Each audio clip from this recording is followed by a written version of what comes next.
Alright, ladies and gentlemen, my name is Caleb, and this is essentially me talking to you guys about Sky Orphans and where it's going.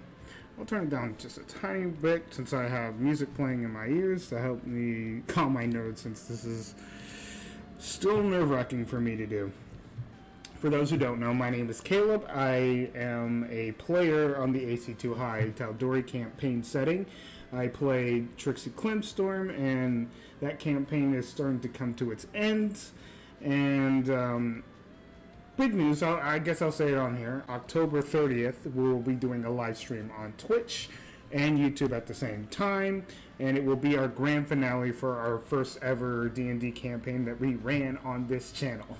It's going to be us versus Loth, as everything has led up to us coming to a clash with the Spider Queen herself. But this is not what this is about. I figured I'd give that little information before we continued on. This is about Sky Orphans. For those who don't know, Sky Orphans is somewhat of a project that we have been working on for the past few months here on the AC2 High YouTube channel, and it's been a pleasure to try to figure out what the hell we're doing. I'm one of the 3 DMs that DM on the Sky Orphans, as it is a project that we are all part of. Our entire Friday group is consistent enough for us to feel like we can do a brand new campaign. That's what we did. This world is based off of Orstera, which is the D&D, basically us creating a D&D version of Octopath Traveler's world, which is a game created by Square Enix. We're essentially challenging ourselves to make it possible that we can play in that universe. So we basically took what the Orstera universe is basically about. They don't have much, since it's still a base project for them. So we basically are challenging ourselves to expand on it and make the best project we can out of it. I have written some key points here, since I'm still rather nervous about this, but hopefully you can follow along and understand what I'm trying to project to you. So, Sky Orphans is basically the group that we have created for to play in this Orstera universe, and the Sky Orphans are all of us, all the players, including the DM, since we are basically switching off on the DM seat from time to time. So looking at some key points. All right, basically what I'm doing with this live stream is I am establishing that we are going to be creating a Sky Orphan series, because I have found that I am confusing my players a lot, and if I'm confusing the players, I'm probably potentially confusing you. So it's a lot easier for me to explain it in a series of what we're doing. Now, just to be clear, this is not official Orstera lore. This is just our version of Orstera. AC2 High's Orstera Sky Orphan campaign lore. That's it. We're basically taking some of what of Orstera's universe and plopping it into the same universe of the D&D pantheons.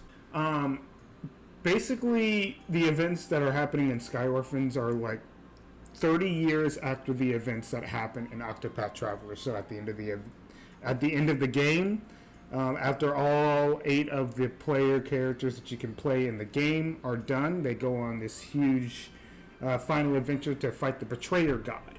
And once they defeat the Betrayer God, the game pretty much ends. So we basically have expanded the universe to 30 years after the events of the game ended. With the Betrayer God defeated by the Octopath Travelers themselves, the world has been allowed to grow and prosper, allowing all sorts of new religions and races to sprout in the universe.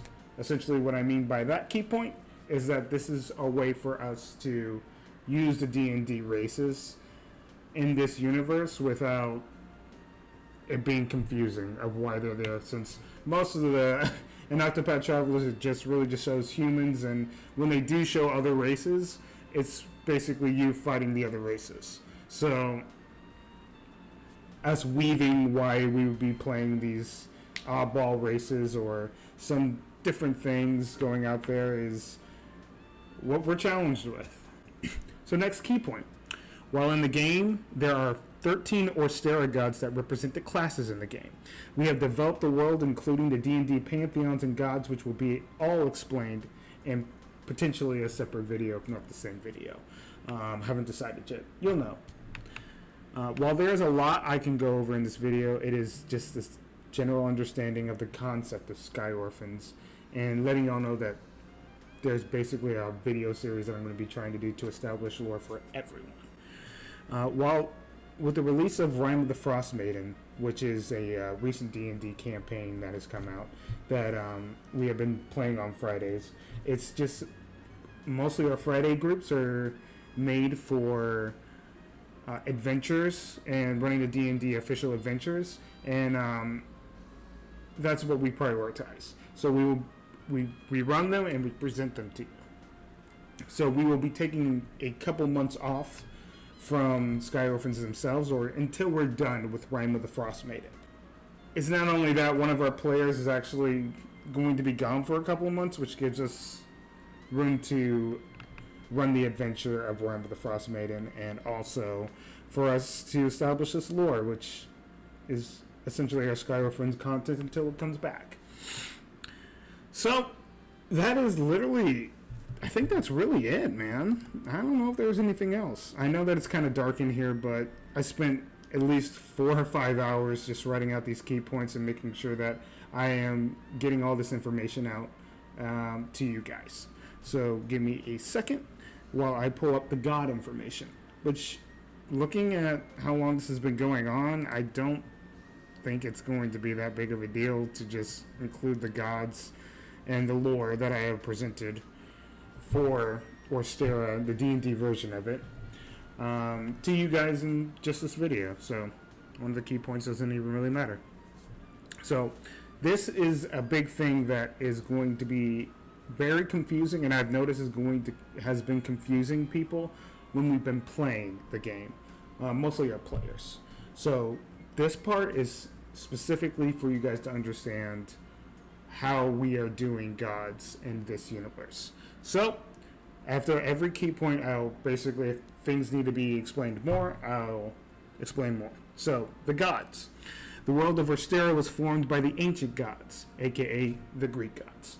This isn't official by Square Enix, but this is what we're establishing in our universe, in our version of it. So the ancient gods are essentially the Greek gods, since one of our DMs, Chris, wanted to implement the Greek gods. So the ancient gods are still worshipped nowadays, but by few, which means that they're not really acknowledged. But if you look in the history books, or there might be one crazy person, or maybe a nomadic tribe, or it's rare to find someone who even acknowledges the ancient gods nowadays.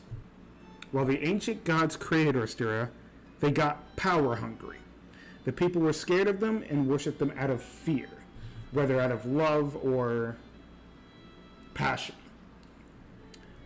13 individuals who gathered themselves together as a team played the ancient gods at their weaknesses. So essentially the gods that are mentioned in Octopath Traveler. As a team, these individuals found a way to create a bond strong enough to grant themselves the power of the gods themselves, ascending and taking the place of the ancient gods. For those who understand the Greek gods, they all have weaknesses, and whether that be pride or lust, they essentially use that to take them out one by one and work together to ascend. These individuals would be known as the Orstera gods themselves, who still exist and help protect the lands. They sealed Orstera from the other parts of the world to protect Orstera out of fear of otherworldly beings like the ancient gods bringing doom to their people. So I've established, or I pretty much wrote out, which could be a work in progress, that the reason why you don't see anything else or any other races or any sort of travel coming to Orstera is because the 13 gods sealed Orstera in order to protect them. After the events of Octopath Traveler, the Orstera gods allowed travel to other continents and allowed the once shunned creatures of the land that seek forgiveness salvation. So I think there was bird people in the game, which you can count as Aarakocra. There was definitely orcs, the classic fantasy races, if you will, that were part of the game that they ended up battling, that exist in rural areas or were ousted.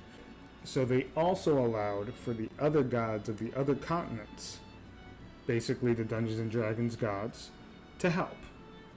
They unsealed the continent from the world, allowing the people to travel once again, and granting themselves and the people freedom. So that all happened after the events of Octopath Traveler. Now I know Octopath Traveler 2 is in development. Lord knows when that comes out, maybe 2 or 3 years. Fuck if I know.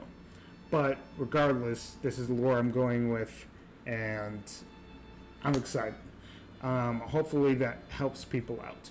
So, as far as the story itself and what we've established in Sky Orphans so far. Now, this is a big confusion point that I want to iron out straight away because I probably confused myself in it. The Betrayer God that appears in Octopath Traveler has basically been sealed away and takes the form of a black cat and calls himself the Orphan God now. That has been mentioned with Noctin's character as the cat has presented himself before him. Alright, so let's just talk about this new Betrayer God and who he is. We've established right here and right now that the new Betrayer God does not go by the Orphan God. The old Betrayer goes by the Orphan God. So old Betrayer God is not Betrayer God anymore. He's Orphan God. That I just want to get clear. Now let's talk about the new Betrayer God, or who goes by the Betrayer God nowadays. To start this part off, I want to re-emphasize something. The old Betrayer God is the god that appears in Octopath Traveler, which the Octopath Travelers themselves have slain at the end.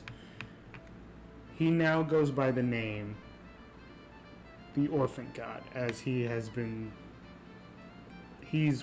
gathered himself as the form of a cat, and his basically the only strength he can gather is from the tears and pain of the orphans themselves.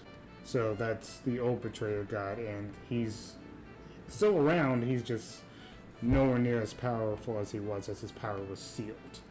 Now to the new Betrayer God, a man from a mysterious race of ancients by the name of Grama sought the sealed power of the Betrayer God. He found the ancient temple that held the power and ended up sacrificing his family to obtain its power. After obtaining the power, he ended up establishing himself as the new Betrayer God, and a few years after Orstera was saved by the 13 gods, he rained terror on them, until a young dwarf with earth-like powers by the name of Kinnel and the 7 orphan adventurers who followed him slayed him. They sealed him away just like the Orphan God was before him.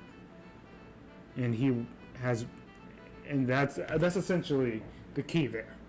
Now that is established, he is the one that has returned stronger than ever and is threatening Jade Fist. General understanding here. The new Betrayer God is this individual who suck out the old Betrayer God's power and goes by the Betrayer God now. The old Betrayer God goes by the name Orphan God. No more mix-ups. I'm just going to end this here. Thank you guys for tuning in and sticking with me. I know the key points are really hard to get to. And I hope I've done my best.